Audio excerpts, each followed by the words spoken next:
নমস্কাৰ বন্ধু বান্ধৱীসকল, আজি আকৌ এবাৰ আপোনালোকৰ মাজলৈ কিমান ইণ্টাৰেষ্টিং জিকে কুৱেশ্যন আনচাৰ লৈ আহিছোঁ। আশা কৰোঁ আপোনালোকে আজি এই ভিডিঅ'টো ভাল পাব। আজি 1 নম্বৰ প্ৰশ্নটো হৈছে, কোনটো জীৱই নিজৰ চকু কেতিয়াও বন্ধ কৰিব নোৱাৰে? এনেকুৱা কি জীৱ আছে আপোনালোকে জানেনে বাৰু?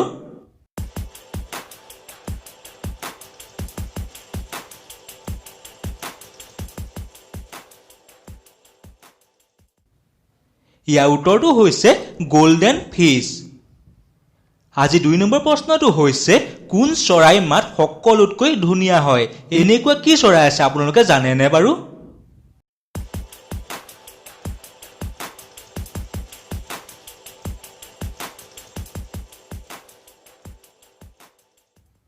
হয়, আপোনালোকে ভবাটোৱে।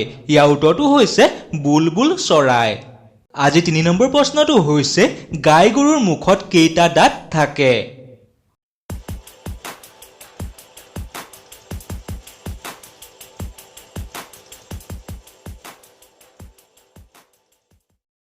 ইয়াৰ উত্তৰটো হৈছে 32টা দাঁত থাকে। আজি 4 নম্বৰ প্ৰশ্নটো হৈছে, ভাৰতৰ কোন ৰাজ্যৰ লোকে সকলোতকৈ বেছি ইণ্টাৰনেট ব্যৱহাৰ কৰে? আপোনালোকে জানেনে ইয়াৰ উত্তৰটো?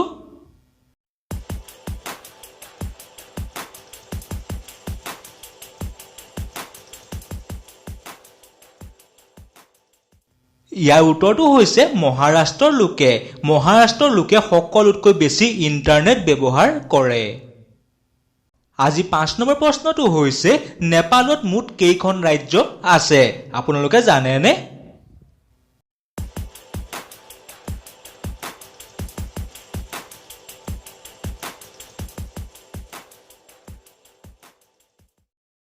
ইয়াৰ উত্তৰটো হৈছে নেপালত 78খন ৰাজ্য আছে। আজি 6 নম্বৰ প্ৰশ্নটো হৈছে, কোন দেশৰ মানুহে সকলোতকৈ বেছি মোবাইল চলায়?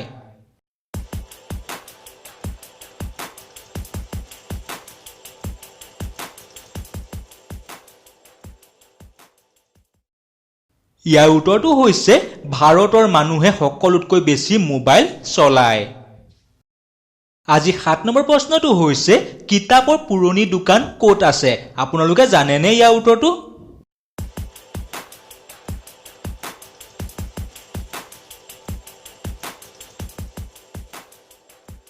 ইয়াৰ উত্তৰটো হৈছে পৰ্তুগালত। হয় বন্ধু বান্ধৱীসকল, কিতাপৰ পুৰণি দোকান পৰ্তুগালত আছে। আজি 8 নম্বৰ প্ৰশ্নটো হৈছে, আপুনি জানেনে কোনটো জীৱৰ হাড় সকলোতকৈ টান হয়?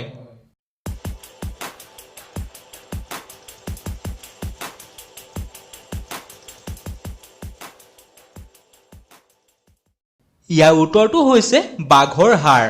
হয় বন্ধু বান্ধৱীসকল, বাঘৰ হাড় সকলোতকৈ বেছি টান হয়।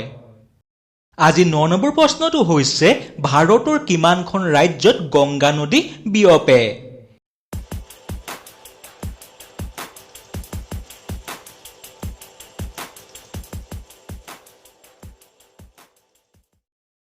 ইয়াৰ উত্তৰটো হৈছে 5খন ৰাজ্যত। আজি 10 নম্বৰ প্ৰশ্নটো হৈছে, কোনখন নগৰক ইলেক্ট্ৰনিক চিটি নামেৰে জনা যায়?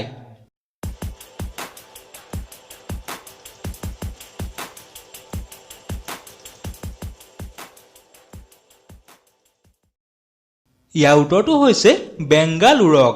বেংগালুৰুক ইলেক্ট্ৰনিক চিটি নামেৰে জনা যায়। আজি 11 নম্বৰ প্ৰশ্নটো হৈছে, ভাৰতৰ ভিতৰত সকলোতকৈ দীঘল নদীখনৰ নাম কি হয়?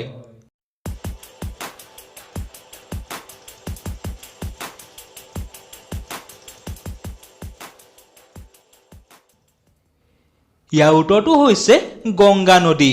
হয় বন্ধু বান্ধৱীসকল, ভাৰতৰ ভিতৰত সকলোতকৈ দীঘল নদীখনৰ নাম হৈছে গংগা নদী। আজি 12 নম্বৰ প্ৰশ্নটো হৈছে, কয়লা উৎপাদনৰ ক্ষেত্ৰত ভাৰতৰ স্থান কিমান?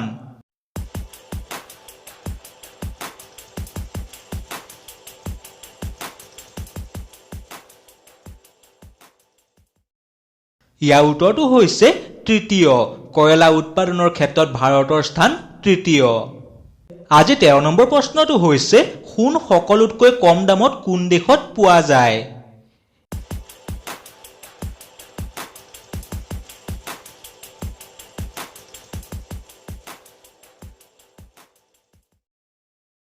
ইয়াৰ উত্তৰটো হৈছে লণ্ডন দেশত। আজি 14 নম্বৰ প্ৰশ্নটো হৈছে কোন দেশৰ মানুহে গছৰ ওপৰত থাকে আপোনালোকে জানেনে?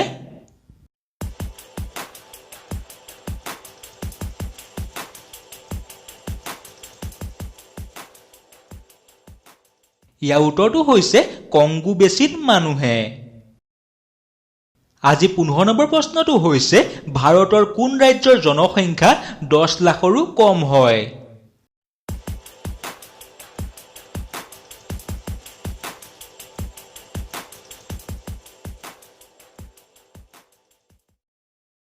ইয়াৰ উত্তৰটো হৈছে ছিকিমৰ।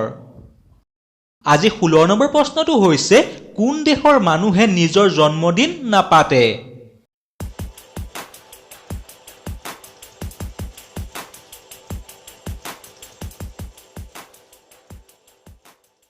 ইয়াৰ উত্তৰটো হৈছে জাৰ্মানী দেশৰ। হয় বন্ধু বান্ধৱীসকল, জাৰ্মানী দেশৰ মানুহে জন্মদিন নাপাতে।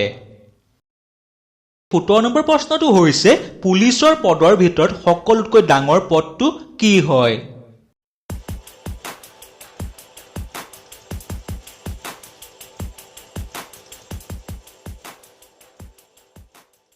হয় আপোনালোকে ভবাটোৱে। ইয়াৰ উত্তৰটো হৈছে DGP। আজি 18 নম্বৰ প্ৰশ্নটো হৈছে ভাৰতৰ কোন ৰাজ্যৰ লোকে সকলোতকৈ বেছি চিনেমা চায় আপুনি জানেনে?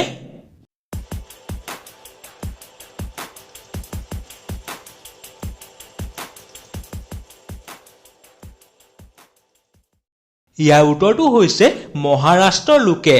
হয় বন্ধু বান্ধৱীসকল, মহাৰাষ্ট্ৰৰ লোকে সকলোতকৈ বেছি চিনেমা চায়। আজি 19 নম্বৰ প্ৰশ্নটো হৈছে কোন দেশত এজনো কৃষক নাই আপুনি জানেনে ইয়াৰ উত্তৰটো?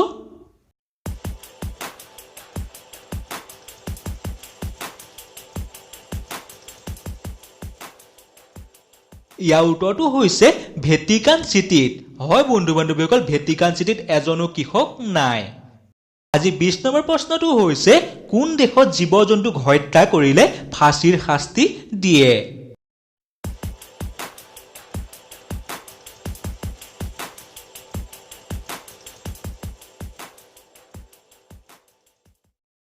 ইয়াৰ উত্তৰটো হৈছে ম্যানমাৰ দেশত। আজি 21 নম্বৰ প্ৰশ্নটো হৈছে পৃথিৱীৰ প্ৰাচীনতম ৰাজধানী চহৰখনৰ নাম কি?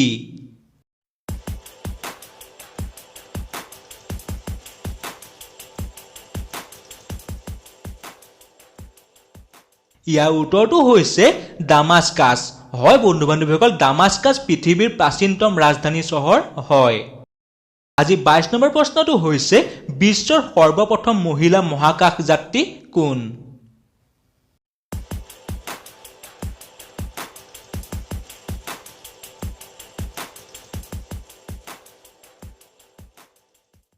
ইয়াৰ উত্তৰটো হৈছে ভেলেটিনা ভলডিমিৰভনা টেৰিস্কভা।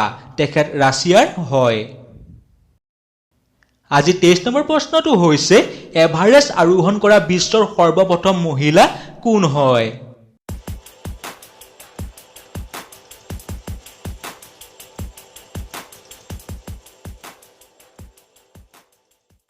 ইয়াৰ উত্তৰটো হৈছে জনক টাবাই। তেখেত জাপানৰ হয়। আজি 24 নম্বৰ প্ৰশ্নটো হৈছে বিশ্বত সৰ্বপ্ৰথম বুকাৰ বঁটা কোনে লাভ কৰে আপোনালোকে জানেনে?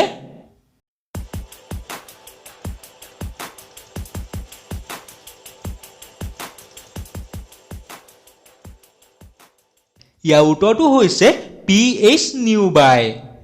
আজি 25 নম্বৰ প্ৰশ্নটো এবাৰ IAS ইণ্টাৰভিউত এজন কেণ্ডিডেটক সুধিছিলে।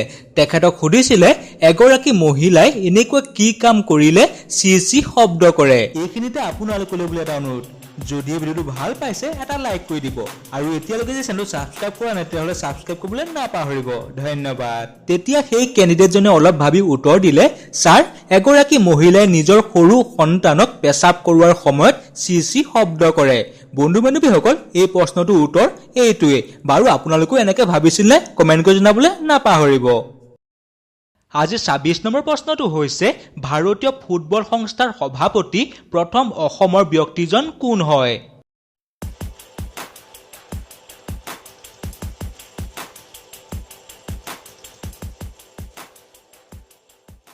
ইয়াৰ উত্তৰটো হৈছে নুৰুল আমিন। আজি ২৭ নম্বৰ প্ৰশ্নটো হৈছে এনেকুৱা কি অপৰাধ কৰিলে ভাৰতত ফাঁচীৰ শাস্তি দিয়ে আপোনালোকে জানেনে?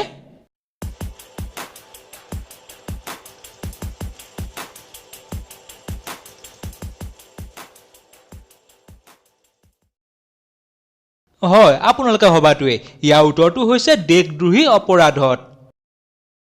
আজি ২৮ নম্বৰ প্ৰশ্নটো হৈছে অৰুণাচল প্ৰদেশৰ প্ৰথম নিৰ্বাচিত মহিলা বিধায়িকা কোন আছিল?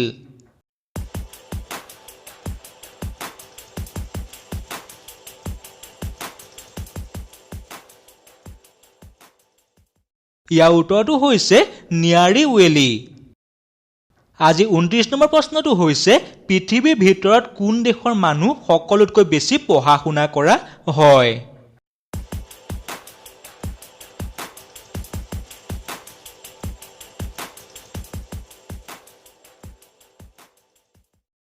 ইয়াৰ উত্তৰটো হৈছে কানাডা দেশৰ মানুহ। আজি শেষৰ অৰ্থাৎ ৩০ নম্বৰ প্ৰশ্নটো হৈছে সকলোতকৈ বেছি জীৱ জন্তু গোটেই দুনিয়াৰ ভিতৰত ক'ত আছে আপোনালোকে জানেনে?